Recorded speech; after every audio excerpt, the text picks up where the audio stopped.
पर्वपर्वाणी तो आसीगलानी घरे घरे भी पिठा मिठा चली पिठा तो ओडिया घर माने सब बेले आमर आरंभ हुए पिठारु शेष भी हुए पिठारु जदि आपनकर सोदुआ बळी जाउची तो आपण कोन करंती मु आज आपनकर सहित शेयर करबी जदि सोदुआ बळी जाए तो आपण कोन करबे कि जदि सोदुआ टिके बासी हे जाए खाइबारे टिके खट्टा लागे तो कोन कले आपण बासी जिंसटा आपनकर पळेई थाए आ ता सहित आपन को देखैबी फुल्ला फुल्ला आमर कड़ई पिठा जोटा कि इते कम टाइम रे रेडी हे जाए थाए इते शीघ्र आउ पड़े कुड़कुड़ अंत भितर पूरा मुसमुसिया लगे खाई पारे पूरा नरम नरम सॉफ्ट सॉफ्ट लगे। तो चलंतु फ्रेंड देरी न करी आरंभ करिबा। एठी देखंतु फ्रेंड मु नै जाई छि बड़का सोदुआ जोटा कि आपण जानि चंदी सोदुआ जति जानि नाहंती आपण चकुली पई जेमति बनौचंदी ताठु टिके भाबरे गाढ़ा बने माने एही परिया भाबरे आपण इडली बैटर कहिले ठीक हबो।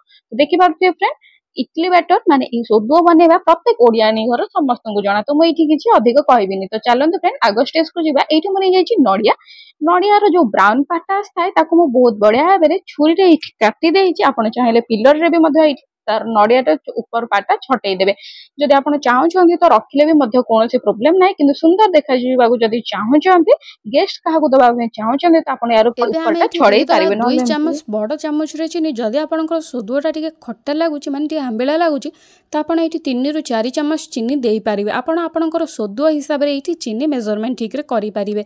चीनी दबा द्वारा हेई थाए कोन हमर खट्टा अंशटा मारी देई थाए आ नडिया दबा द्वारा हेई थाए कोन खट्टा अंशटा हमर जणा पड़ी न थाए जहा द्वारा अधिक टेस्ट लगी थाए।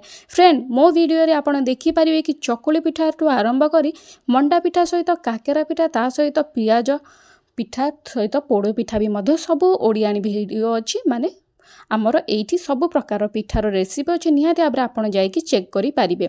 तो ये देखो फ्रेंड मुझे गोले की थोई देछि। एबे आमे नहीं जिबा कड़ई कड़ई रे नहीं जिबा एठी 2 चम्मच गुआ घी आपड़ चाहेले एटा केवल केवल रिफाइन तेल रे करि पारिबे। जदि गुआ घी अछि ताहाले निहाती दियंतु दबा द्वारा हेई थाए कोन पिठार फ्लेवर टेस्ट बहुत बढ़िया भाव आसता है आपणकर खट्टा अंश जना पड़ न थाए।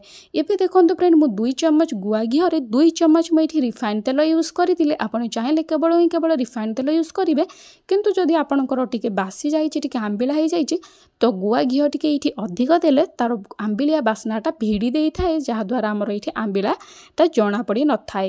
याकु देखंतु फ्रेंड सबतक सोदुआ देकी लो फ्लेम रे 5 मिनिट इठी आमे घोड़े दबा जेते बेला आमे कड़ई रे घी दउथिले कड़ई पूरा गरम थिला एबे आमे पूरा लो करके घोड़े दबा 5 मिनिट पर आपण देखि पारिबे ठीक एही परिया भाबरे आपणकर पिठाटी हे जाइछि। अच्छा फ्रेंड म आपनको आ गोटे जिंस कहि रखिबी जदि आपण कड़ई पिठा करूचंती तो चेष्टा करंतु कि लुहा कड़ई रे करबाकू मोटा कड़ई थिबो लुहा कड़ई रे जेमते आपण देखुचंती वीडियो रे ठीक सेही परिया भाबरे करबाकू। जदि आपण पाखरे नाही तो आपण जे कोनोसी कड़ई रे करि पारिबे। जदि अछि लुहा कड़ई तो निहाती भाबरे लुहा मोटा कड़ई रे आपण एटा करबाकू चेष्टा करंतु जहा द्वारा आपणको पिठा भितरु सिझी थाए आ ऊपर मध्य बहुत कुड़कुड़ा लगी थाए।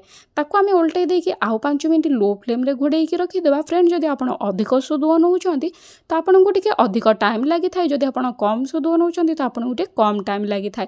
मते एटू केवल 10 मिनिट लगी थिला आपण सोदुआ देखि पारुथिबे पिठा देखि पारुथिबे। जदि एतिकी करूचंती तो आपण को मध्य केवल 10 रु 12 मिनिट लगी जाय थाए जदि टिके साइज रे 19-20 हेई थाए। तो ये देखो फ्रेंड आमर पिठा गोटे पटू यही भाव में देखा आउ गोटे पटू पूरा हल्दिया कलर होगी देखा कहीं आम गुआ घी देते तेणुक आए देखिपे फ्रेंड आम यही भाव में छुरी पुरैकी टी चेक करदे जदि आपंकर छुरी किसी भी सोदुआ लगुना तो जानवे कि पिठाटी आमर परफेक्ट हो जाए। आम या कड़ई बाहर करदे पिठाटी आमर ये बहुत गरम अच्छी फिर भी मुझे आपको काटिकी देखी दूसरी कि भीतर पिठाटी केते सॉफ्ट केते टेस्ट लगुच आ देखिबारे इत्ते सॉफ्ट तुलतुलिया लगुच। ये देखो फ्रेंड या आम यही परिया भाव में काटी नवा आपण ये फ्रेंड देखिपे पिठाटा केते सहज रे काटी हो जाए केते तुलतुल हो चापिले यही भाव में तलतल हो मैंने जानिए परफेक्ट पिठाटी हो। तो यही भाव में आपड़ वीडियो देखापी जब चाहते मो चैनल को सब्सक्राइब करके लाइक करके कमेंट कर दिखाँ आपको नेक्स्ट वीडियो कौन देखा दरकार। आउ एबे देखो फ्रेंड मैं आपको पूरा पिठाटी काटिकी देखौची गुआ घीर बास्ना सहित ये बहुत सारा बास्ना आए। फ्रेंड आपड़ जदि चाहिए ये इलायची दे पारे माने गुजराती ये छेचिकी पकई पारे किंतु बिना गुजराती एत बढ़िया बास्ना आपको पिठार जदि किछिटा खराब भी अच्छी तो टोटाली खराब बास्ना हम ना पूरा बढ़िया बास्ना हम आ खाइबार मजा लगे। जदि भल लगुच तो लाइक कमेंट शेयर सब्सक्राइब कर दिखाँ। पुणी मिलवा आ गोटे